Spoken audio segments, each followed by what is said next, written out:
Сайн мэцхан уу, намайг Томсон Нара гэдэг би life coach. За life coach гэдэг маань монгол руу орчуулах юм бол амьдралын дасгалжуулагч, амьдралын хөтөж гэж орчуулагдж байгаа. Надад ирж сургалт авдаг эмэгтэйчүүдэд би тэдний мөрөөдөл, зорилго, тэмүүллийг нь биелүүлэхэд тусалдаг юм аа. За өнөөдөр би та нартаа өөрийн тээжэва бодлоос хуваалцъя. Бид гэр бүлэрээ ууланд авирах их дуртай. Англиар хэлэх юм бол hiking. Бид нар бол hiking хоббитой. За бид бас маш олон жил Америкийн хамгийн өндөр уулын бэлд амьдарсан учраас маш их хайкинг хийдэг байлаа. Хүүхдүүд маань ч гэсэн тэр газар төрж өссөн. Тийм учраас дэлхийд даяар аялж байхдаа ихэнхдээ уултай газруудыг сонгодог. Яг бол ууланд авирах дуртай учраас. За ууланд хариу та авирч үтсэн бол нэг зүйлийг мэдэрч байгаа, мэдэж байгаа. Тэр нь юу юм гэхээр уулын бэлээс уулын оргил руу авирахад нэг шугамаар шулуун шугамаар дээшээгээ авирах боломж байхгүй. Яагаад вэ гэхээр бидний бие махбод тухайн гинтийн тийм дээшээ мацаж байгаа тэрхүү өсөлттэй тийм зүйлд дасаагүй учраас өндөрлөгт дасаагүй учраас бид нар яаж алхдаг юм бэ? Яаж авирт юм бэ гэхээр ташуу замаар. Өөрөөр zigzag. Англиар хэлэх юм бол zigzag буюу нэг ингэж явж байгаа тэгэл дээшлээл ингэж яваал. Тэр энийг бол би бас амьдралдаа хэрэгжүүлдэг. Хэрвээ бид үнэхээр амьдралдаа том зорилго тавиад тухайн том мөрөөдлөө биелүүлэхийг хүсэж байгаа бол бид баг алхмаар амс хийгээд тухайн зорилготой хүрэх нь бол хамгийн боломжтой арга. Тэрнээс шууд хүчээрээ мацаад уулын бэлнээс уулын оргил руу эсвэл нэг үсрээд хүрнэ гэж ерөөсөө байдаггүй.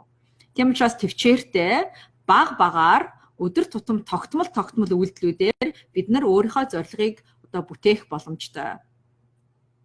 Жишээлбэл та англи хэл сурах гэж өөртөө төлөвлөгөө тавьсан гэж бодъё. Тийм зорилготой амьдарч байгаа гэж бодъё. Тэгэх юм бол та дараагийн 6 сар эсвэл 1 жил өдөр бүрэн тогтмол 3-5 цагаар суугаад үзээд байх биш. Харин 30 минут 5 өгүүлбэр сурнаа гэсэн тийм зорилго тавиад ажиллах юм бол та жилийн дараа эсвэл хэдэн жилийн дараа чөлөөтэй англиар ярих боломжтой болно. Яагаад бол хамгийн түрүүнд бид нар амс хийх боломж олж байна өөртөө 30 минут бол биднэрт тийм их удаан хугацаа биш. Тэгэхээр бидний бие организм тарих ядрахгүй гэсэн үг. Мөн хоёрдугаарх нь бол бид нар өөрийнхөө алдааг засах боломж гарч ирж байна гэсэн үг. Нэг ухс хийгээл дайрчих юм бол алдаа засах боломж байхгүй. Жижиг алхмаар явж байгаа амс хийгээд дараагийнхаа алхмыг хийх юм бол бид нар дараагийнхаа алхамдаа өмнөх хийсэн алдаануудаа давтахгүй байхыг хичээдэг. Гуравдугаарх нь бол бид нар өөрийнхөө даах хэмжээний ачааг өөр дээрээ үүрдэг. Хэрвээ та англи хэл сурч эхлэхдээ анхан шатны ерөөсөө англи хэлээр ярьж байгаагүй мэдэхгүй бол та тэрхүү ачааг даахын тулд өөрийнхөө дааж чадах даалгаврыг л өөр дээрээ тавьж ээж та тэрхүү даалгаврыг хийх боломжтой болдог. Та хэрвээ англи хэл сурч байхдаа өөрөөсөө илүү жинтэй өөрөө чадахгүй мэдэхгүй таны чадварт зохиогүй жинг өөртөө өргөж байгаа бол та амархан цуцсан, та амархан ядарна, амархан бууж өгнө. Тийм учраас анхнаасаа англи хэл сурахдаа баг алхмаар өмнөх алдаануудаа сураад түүнийг өөрчлөөд явах. Мөн гуравдугаарх нь бол та өөрийнхөө дааж чадах ачааг өөр дээрээ үүрэх хэрэгтэй. Тэгэхээр эхлээд англи хэл сурч байгаа бол эхний шатандаа за би энэ номноос сурнаа. Яг бол энэ бол анхан шатны ном юм байна.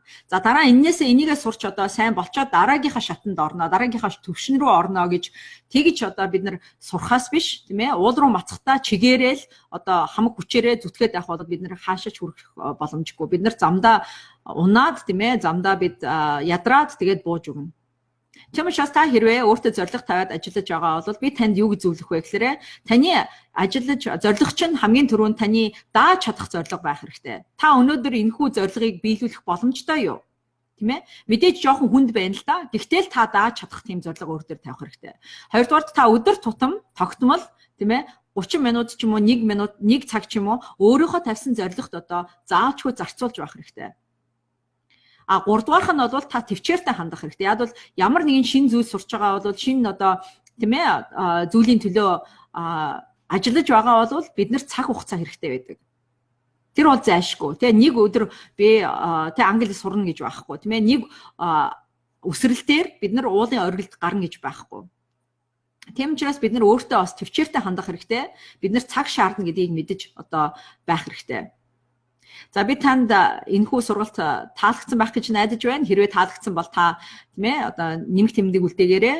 Мөн хэрвээ миний сургалтуудад оролцох сонирхолтой бол яаж энэхүү алхмуудыг тийм ээ жижиг алхмуудыг тогтмол системтэй мөн төвчээртэй яаж тийм ээ өөрийнхөө зорилгод хүрдэг юм бэ гэдгийг яг амьдрал дээр надад ажиллаж сурыг гэвэл надад одоо мессенжерт бичээрэй.